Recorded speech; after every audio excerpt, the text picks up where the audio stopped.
제가 이제 연말을 맞이하면서 새해에는 좀 더 우리가 부지런해야 되겠다, 또 열심을 내야 되겠다라는 생각을 하게 돼서 이 말씀을 같이 나눕니다. 이 세상을 살다 보니까 부지런한 사람들이 얼마나 많은지 몰라요. 새벽 4시, 5시에 출근하는 CEO들도 굉장히 많습니다.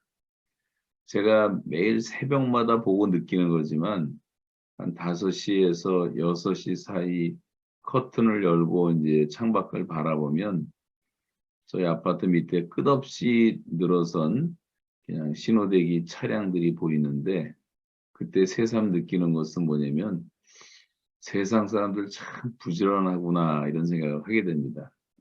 우리가 뭐 다 새벽 기도하는 시간 아니에요? 그런데 새까맣게 줄 서서 차들이 들어오는 모습을 보면서 세상 사람들도 굉장히 부지런한데 우리는 어떻게 더 부지런해야 되지 않겠는가 이렇게 각성할 때가 많습니다.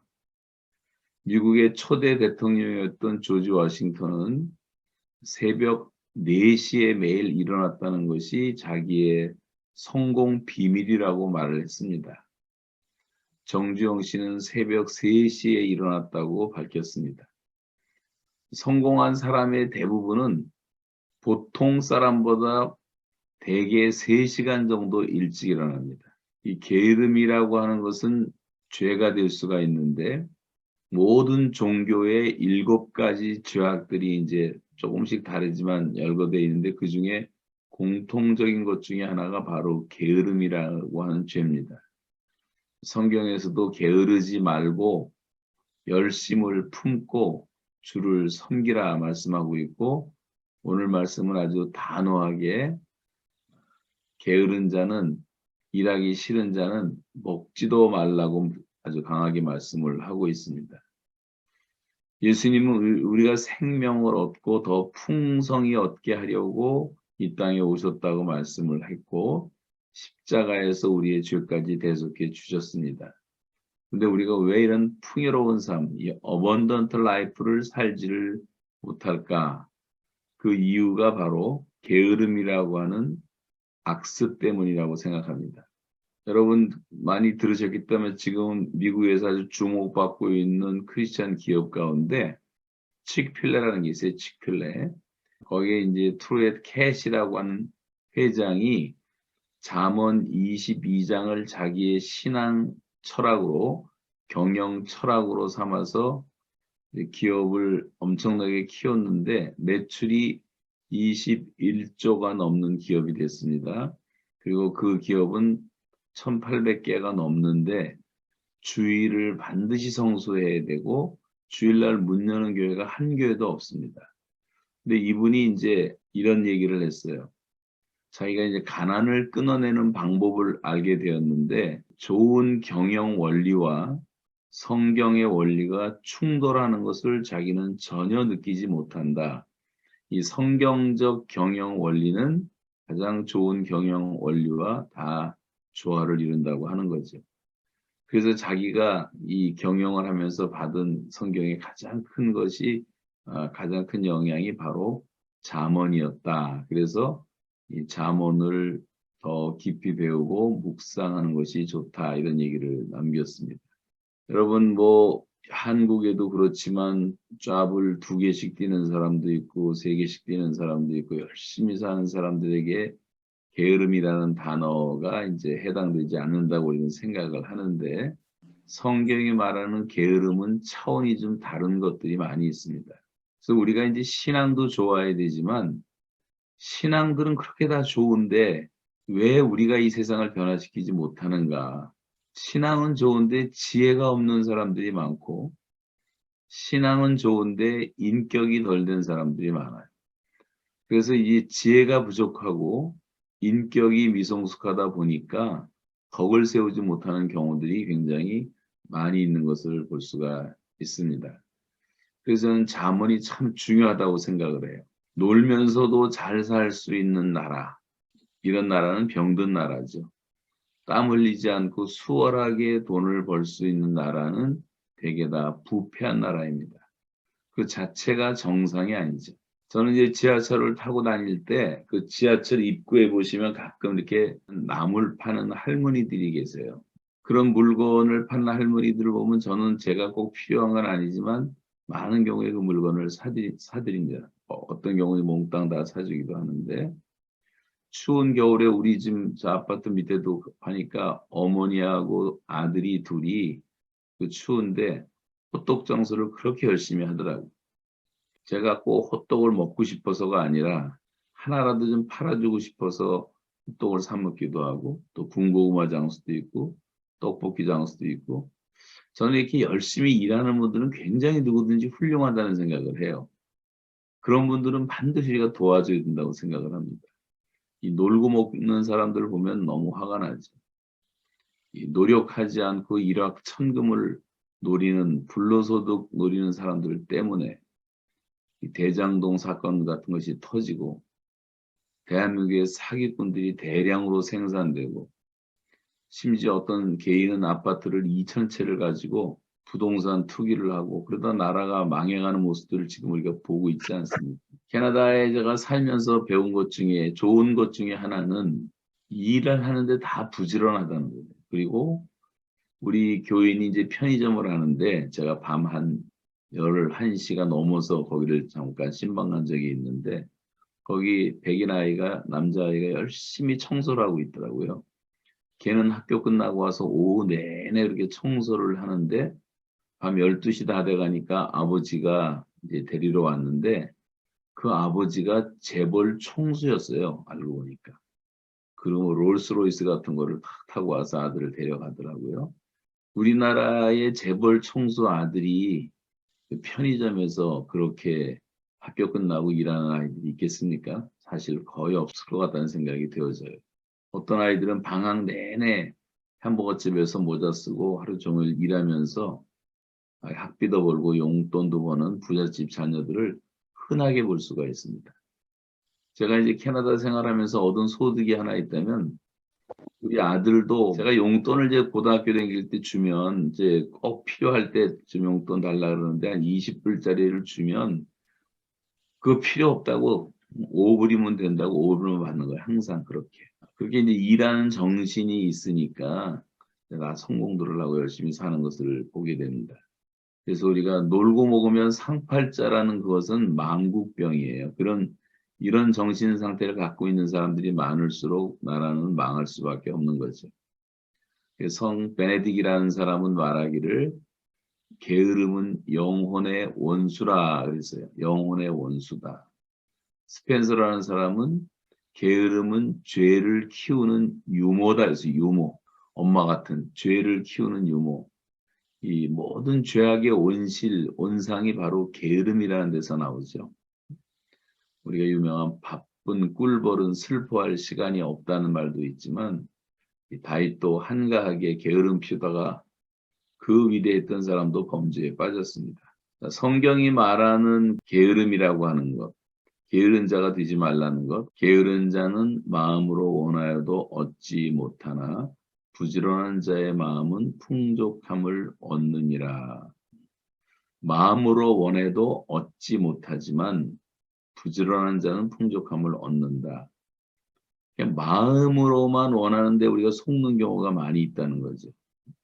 우리가 보통 이제 핑계 댈 때 마음은 원이로되 내가 육신이 약해서 이런 핑계를 많이 대는데 이 잠언서는 이것을 정확하게 핵심을 찝어내는 것이 뭐냐면 우리가 소원을 이루지 못하는 것은 결국은 다 게으름 때문이다라고 말하고 있는 거죠. 게으른 사람들도 이상이 있고 꿈이 있고 희망을 말하지만 전혀 행동을 하지 않는 거죠. 이 비전과 꿈을 우리가 가져야 되지만 정말 열심과 부지런함으로 하지 않으면 열매가 맺을 수가 없는 것입니다. 그래서 게으름이 우리를 다 알고 보면 육적으로 영적으로 우리들을 빈곤하게 만든다는 것을 느끼게 됩니다. 성경은 또 게으른 자를 예수님이 악한 자라고 말해요. 그 주인이 대답하여 가로되 악하고 게으른 종아 나는 심지 않은 데서 거두고 해치지 않은 데서 모으는 줄로 내가 알았느냐. 주님이 직접 말씀하신 게 이 게으른 종을 악한 종이라고 말하고 있는 거죠. 악한 종. 게으름이 왜 악할까? 게을렀기 때문에 하나님이 주신 기회를 다 놓쳐버리고 낭비를 해버렸기 때문에 악한 것이고, 자원을 다 낭비했기 때문에 악한 것이고, 게으름이라는 것은 책임을 회피하는 비겁한 모습이기 때문에, 그래서 하나님이 주신 사명과 이 책임을 다 거부하는 것이기 때문에 악한 것이죠. 여러분, 우리 개인의 종말 반드시 올 거고, 역사의 종말 반드시 올 거고, 그때 주님 앞에 섰을 때 우리가 절대로 책망받지 말아야 될 말씀이 바로 이 말씀입니다. 우리한테 약하고 게으른 종을 하면 얼마나 무섭겠습니까? 그래서 절대 우리가 게으르지 않도록 내게 맡겨진 그런 사명들이 무엇인지, 내가 살아갈 수 있는 남은 세월이 어느 정도인지를 계수하면서 이제는 살아야 되지 않을까 생각합니다. 또 게으른 자는 지배를 받고 이제 끌려다닌다고 말하고 있어요. 부지런한 자의 손은 사람을 다스리게 되어도 게으른 자는 불임을 받느니라. 게으른 자는 불임을 받습니다. 내가 자기의 일에 능숙한 사람을 보았느냐? 이러한 사람은 왕 앞에 설 것이요 천한 자 앞에 서지 아니하리라. 이 자기 일에 부지런하고 최선을 다하는 사람들은 회사에서는 뭐 그룹 회장 앞에 설 것이고, 대통령 앞에 설 것이고, 그 사람들 앞에서 존귀함을 받는 것은 내가 무슨 일을 하든 그 맡겨진 일에 최선을 다하면, 손흥민처럼 열심히 축구 열심히 해서 그 일에 능숙한 사람이 되면 다 왕 앞에 서지 않습니까? 우리가 이 세상을 변화시키고 이끌어 가려면 부지런해야 된다는 거죠. 부지런하지 않으면 끌려간다는 겁니다. 부지런해야지 승진도 하고, 부지런해야지 리더도 되고, 임원도 되고, 다스리는 자가 될 수가 있다고 하는 겁니다. 우리가 이런 것을 무슨 뭐 요즘엔 한국에서 뭐 갑질한다 여러 가지 용어를 쓰는데, 부지런한 사람이 다스리게 돼 있는 거죠. 모든 것을. 이것을 그걸 늘 기억했으면 좋겠습니다. 또 이 게으른 자는 이제 기회를 다 놓쳐서 가난해진다고도 말하고 있어요. 게으른 자는 그 잡을 것도 사냥하지 아니하나니 사람의 부귀는 부지런한 것이니라. 잡을 것도 사냥하지 않는다는 말은 하나님이 기회를 주시는 거예요. 잡아라! 응? 사냥하는 사람들한테 내 앞에 막 지나가는데 잡기만 하면 되는데 잡지 않는다는 말이죠. 여러분, 손만 내밀면 되는데 안 하는 것들이 많이 있습니다. 개미 같은 미물한테도 게으른 자의 배우라고 잠언 6장에서 말씀하면서 여름에 먹을 것을 부지런히 예비하지 않느냐. 지금 하지 않으면 다시 기회가 없다는 거지. 우리가 늘 자주 듣는 말이지만 이 헬라 신화의 기회라고 하는 것은, 기회는 앞에 머리는 무성한데 뒤통수는 대머리라 그러잖아요. 지나갈 때 잡으면 누구나 잡을 수 있는 게 기회인데, 기회는 놓치면 잡히지가 않는 것입니다. 기회는 누구에게나 주어지는 거죠. 우리가. 저도 정말 가장 많이 후회하는 것 중에 하나가 이 하나님이 주신 이 기회를 못 잡고 놓친 것이 너무너무 죄스럽고 회개를 많이 하게 됩니다. 우리가 공부할 기회가 있고, 결혼할 기회가 있고, 일할 기회가 있고, 또 복음 전할 기회가 있고, 우리 지금 신학생들을 비롯해서 우리 모두는 다 복음 통일을 준비해야 되는 사람들인데, 그럼 지금 내가 하나님이 주신 이 기회에 건강을 주셨을 때 얼마나 내가 지금 이 기회를 붙잡고 준비하고 있는가도 생각해 봐야 되지 않겠어요? 여러분, 오늘 성경 구절을 얼마나 암송하셨으며 얼마나 시간을 내서 하나님의 말씀을 주야로 묵상하셨습니까? 또 전도 훈련을 받고 있습니까? 제자 훈련을 받고 있습니까? 우리가 지금 잘 준비해야지 하나님의 시간에 쓰임 받을 수가 있는 것입니다. 주님이 우리를 너무도 쓰시고 싶으신데, 우리가 사용받기를 원하시는데, 우리가 기회를 주셨는데 그 기회를 놓치면 우리가 뭐 아무것도 할 수가 없는 거죠. 그런 면에서 우리가 좀 더 부지런해야 되겠다. 맡겨진 일, 또 하나님이 기회를 주실 때 그 기회를 붙잡는 부지런함은 굉장히 중요하다고 생각합니다. 또 게으른 자의 특징은 핑계만 연구를 해. 핑계대는 것만. 게으른 자는 말하기를 사자가 밖에 있은즉 내가 나가면 거리에서 찢기겠다 하느니라. 이게 게으른 자들의 주특기가 뭐냐면 핑계를 너무 잘 댄다는 거예요. 게으른 자는 그냥 안 되는 이유만 연구하는 사람들. 이래서 안 되고 저래서 안 되고 쉽게 안 되고 남이 못하는 일이라면 그것 때문에 그래서 더 가치가 있는 것이 아니겠습니까? 우리가 항상 새로운 일에 도전하는 정신이 필요한데 게으르다고 하는 것은 도전 정신이 없다고 하는 것입니다. 부지런하다는 말은 변명이 없고 핑계가 없다는 말이에요. 우리가 계속 도전하고 여러분 우리가 지금 기도하는 뭐 7대 4일이나 이런 것들이 남들이 볼 때는 얼마나 돈키호테 같습니까? 100만 선교사를 어떻게 100만이 아니라 100명 보내기도 힘든데 이런 생각도 할 수 있고 10,000개 학교를 세운다. 속으로 비웃는 분들도 많이 있을 겁니다. 그러나 우리는 도전하는 거죠. 꿈만 가지고는 되지 않기 때문에 이미 하나하나 이런 것이 변화가 일어나기 시작하고 작은 구름이 뜨기 시작합니다. 어제도 제가 이제 만났던 몇 분들이 있는데 하나님이 그런 사인을 보여줬다고 생각되어져요. 아직 발표할 단계가 아니어서 발표는 안 하겠지만 하나님이 사람들을 다 붙여주시고 일할 수 있는 기회를 주시고 모든 것을 다 준비시켜 주실 때 우리가 그것을 잘 붙잡고 열심히 하면 되는 것이기 때문에 우리가 게으르지 않고 좀 더 열심히 해야 되겠다 이런 생각을 하게 됩니다. 게으른 사람은 고용주가 제일 싫어하는 스타일이에요. 게으른 사람은. 게으른 자는 그 부리는 사람에게 마치 이에 초 같고 눈에 연기 같으니라. 어떤 큰 일을 맡겼는데 몇 달이 지나도 소식이 감감하고 그게 큰 일도 아닌데 한 달씩 일을 끌고 그래서 어떤 고용주가 아주 괴로워하는 것을 제가 요 며칠도 봤어요. 일도 안 하면서 자기의 어떤 권리만 요구를 하고 이런 사람들도 있습니다. 이런 사람들은 고용주에게 짐이 되는 사람들이죠. 이에 초같고 눈에 연기같이 견딜 수 없는 그래서 다 피하고 싶은 사람, 같이 하고 싶지 않은 사람 이런 사람이 된다고 하는 것입니다. 그래서 제일 일하기 힘든 사람이 게으른 사람들인데 이제 앞으로 저와 여러분 우리 모두에게 어떤 일들이 주어지고 사역들을 할 때 정말 최선을 다해서 우리가 부지런하게 열심을 가지고 서로 사역을 협력하면 좋겠습니다. 그 다음에 이제 게으른 사람들은 우연히 될 일만 기다린다고도 말하고 있어요. 게으른 자는 그 손을 그릇에 넣고도 입으로 올리기를 괴로워하느니라. 얼마나 우스꽝스러운 말입니까? 손을 넣고도 입으로 올리기를 괴로워한다. 살아있는 고기는 이제 수온지를 향해서 이게 거꾸로 올라가잖아요.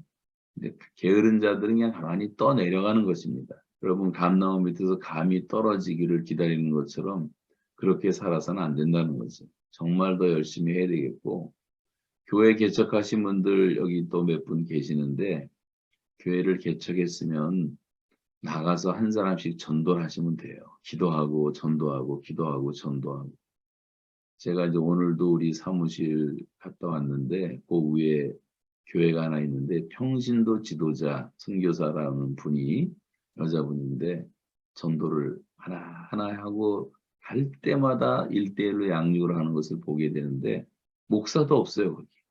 근데 지금 교인이 100명이 넘었는데 그렇게 하나같이 열심히들 하더라고요. 10년, 20년 목회하면서 10명, 20명 놓고 맨날 탄식하는 사람들이 있고 맨날 후원만 받으려는 사람들이 있는데 이건 정말 게으른 종이라고 생각합니다. 세계로 교회 전도왕쯤 되면 한 4,000명씩 하더라고요. 보면 1년에.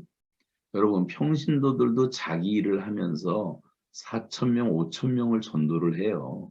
그러면 목사가 돼가지고 전도사가 돼가지고 전도를 안 하는 것은 말이 안 되잖아요. 우리가 그래서 그런 면에서도 우리가 정말 내가 얼마나 이런 영적으로도 게으른가 이런 생각을 좀 하셔야 된다고 생각해요.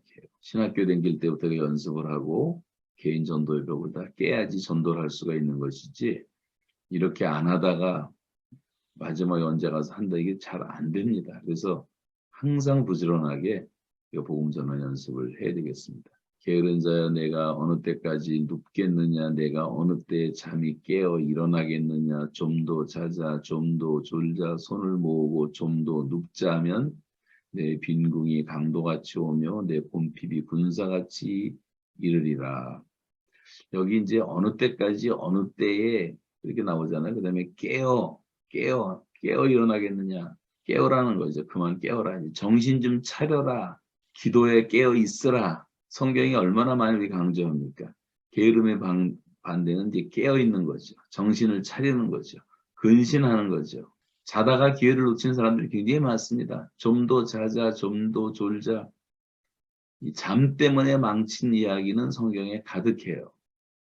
뭐 창세기에 우리 노아 할아버지도 술 먹고 자다가 망신당하고 자식들 저주하는 역사가 일어나고 시스라라는 사람도 야일의 장막에서 자다가 한 여인에게 의해서 말뚝이 박혀서 죽는 일도 있고 솔로몬의 명재판에 나오는 그 두 여자도 그 창녀들도 자다가 얼마나 미련하게 잤으면 자기 애 하나를 깔아 죽였겠어요. 그리고 애 하나 놓고 서로 싸우다가 이제 재판이 일어나지 않습니까? 요나 같은 선지자도 배 밑창에 들어가서 자다가 망신을 당했고 다윗도 늦잠 자고 일어나서 어슬렁어슬렁 땡기다가 정력에 못 이겨서 범죄를 하게 되고 사도행전 20장인가 유두고라는 젊은 청년도 3층에서 그거 설교 듣고 졸다가 낙하를 하는 사건도 생기고 예수님의 비유 가운데서도 졸며 자는 사이에 사탄이 가라지를 뿌렸다. 한국 교회가 졸며 자는 사이에 지금 심각한 일들이 많이 일어나고 있는 것을 보게 되고 예수님의 12 제자조차도 졸며 자고 잠을 이기지 못하다가 결국은 주님을 다 부인하는 그런 역사도 있는 것을 보게 됩니다. 여러분 교회라고 하는 것은 나라와 민족을 지키는 등대고 우리는 깨어서 기도하는 불침번이라고 생각을 해요. 교회가 잠들면 나라가 위태로워지는 것입니다.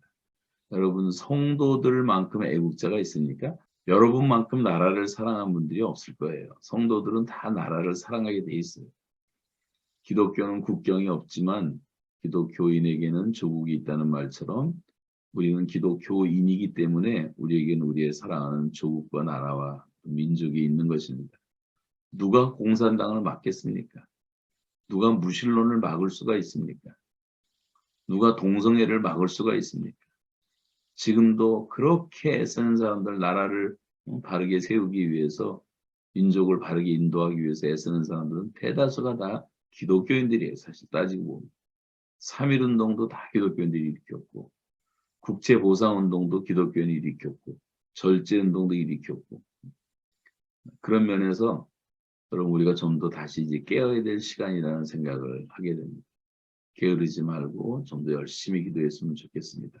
부지런하여 게으르지 말고 열심을 품고 주를 섬기라. 소망 중에 즐거워하며 환난 중에 참으며 기도에 항상 힘쓰며 성도들의 쓸 것을 공급하며 손대접하기를 힘써라. 우리가 이제 부지런할 뿐만 아니라 게으르지 말고 열심도 품고 주를 섬기자. 좀 열심히 있어야 돼. 열심히 열정이 있어야 되는 거죠. 우리가 왜 열심을 품고 주를 섬겨야 되는가?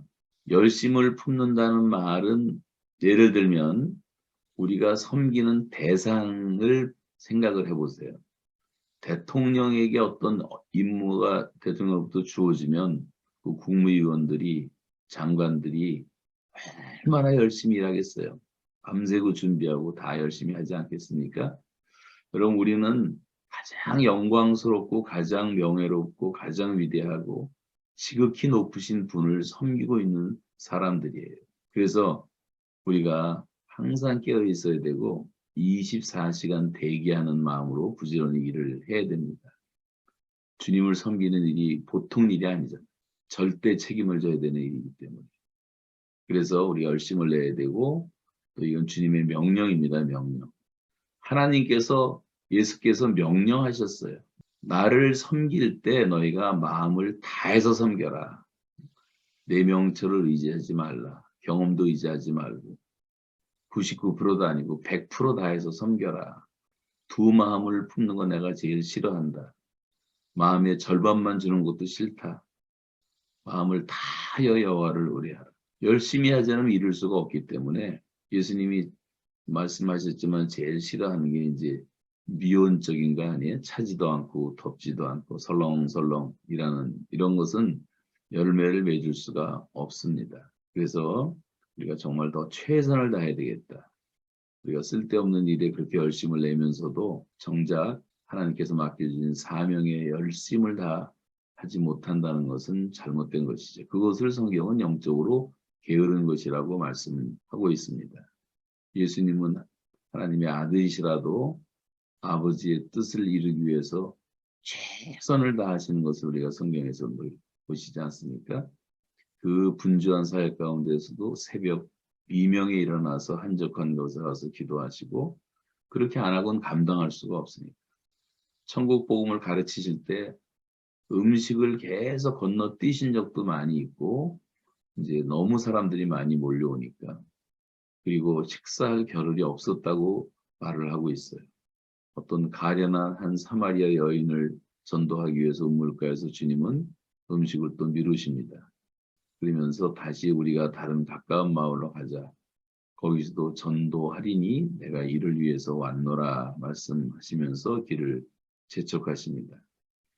죽기까지 주님은 최선을 다하셨고 내게 주신 자들을 한 영혼도 내가 잃어버리지 않고 다 보존하여 지켰습니다. 요한복음 17장 12절의 주님의 마지막 기도의 고백이십니다. 그래서 우리가 정말 이제 실제로 할 일이 많은 세대를 우리가 살기 때문에 우리에게 나눠주신 믿음의 분량대로 또 은혜와 은사를 따라서 우리가 무엇을 하든지 자기에게 맡겨진 일을 잘 감당하면 좋겠고 우리가 말세가 되면 더 열심히 사랑하고 철저하게 회개하고 열심히 기도하고 열심히 봉사하고 열심히 성도들을 섬기고 손 대접하기를 힘쓰고 이런 말씀이 너무나 많은데 이 땅에 세상 일도 그렇게 많고 부지런해야 되는데 하나님의 일이 얼마나 많이 있습니까?